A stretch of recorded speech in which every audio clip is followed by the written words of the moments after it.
Hey guys, in this video we're going to take a look at how you can apply camera filter before taking a picture on the Samsung Galaxy S22 series. First, let's go back to the home screen by tapping on the home key at the bottom of the screen.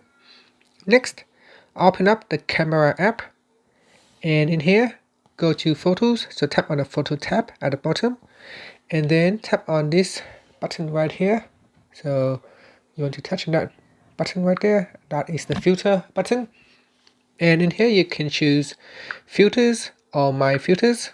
So if you tap on filters and swipe across, you can see there are different filters that you can apply.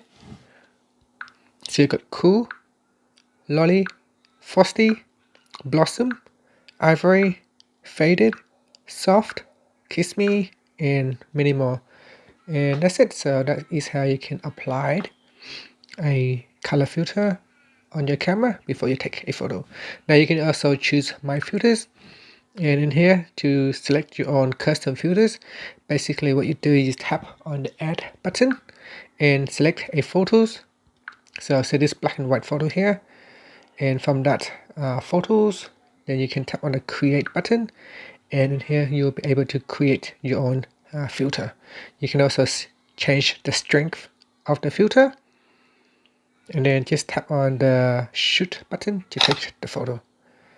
And that's it. So that is how you can apply a filter before taking a photo. Thank you for watching this video. Please subscribe to my channel for more videos.